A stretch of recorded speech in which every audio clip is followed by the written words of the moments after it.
from Connecticut. Thank you, Madam President. I'm so proud to be here today to speak in favor of the Inflation Reduction Act, which hopefully we are on the cusp of passing. It is historic. We'll save lives, save money, save taxpayers. It will lower costs for all Americans in healthcare, particularly prescription drugs. It is the most important action to cut medicine costs in our history, certainly in recent history. It is the most significant tax fairness measure in recent history. And it is the largest investment and most important action to fight climate change in our history. So it is a big deal, and it will be measurable for all Americans in what they pay to keep themselves healthy, to keep the planet inhabitable, to keep the highest income people from avoiding or evading taxes, and in so many ways make a difference in people's lives. But it is a compromise.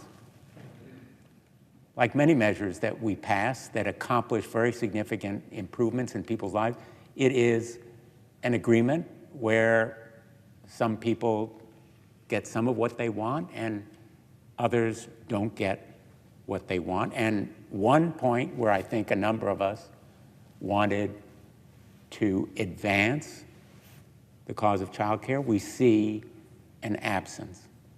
But listening to Senator Schumer, especially, I am more confident than ever that we will fight and win more aid for childcare.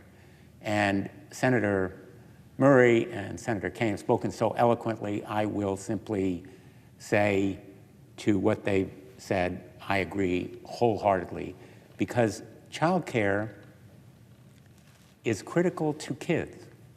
It is essential to early development, education, physical and mental well-being. It's essential to families because they need it to go back to work, particularly moms who have been out of the workforce.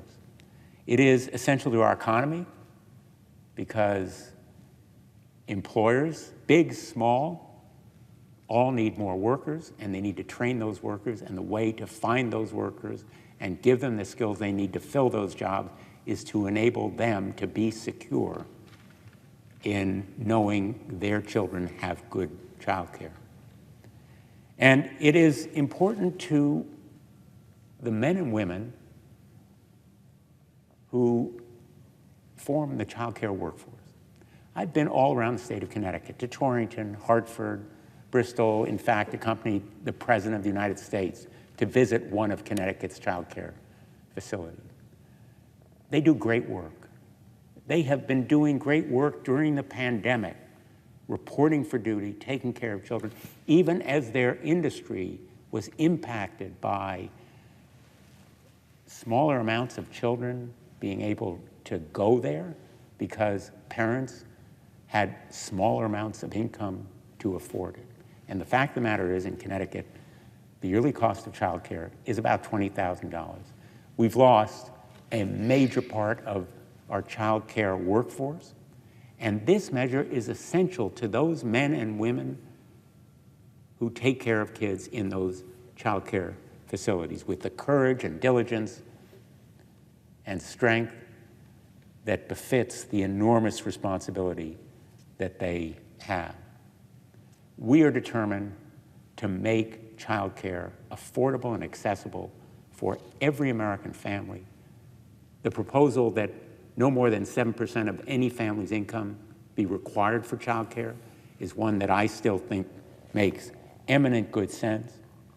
We need to recognize that childcare facilities need to be sustained and supported, and those families need that same support and resources.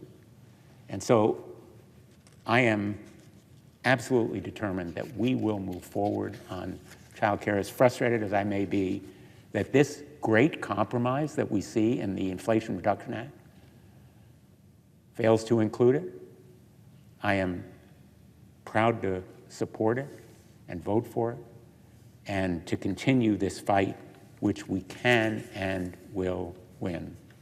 And I thank my colleagues who will be joining us for their support as well. And Madam President, I yield the floor.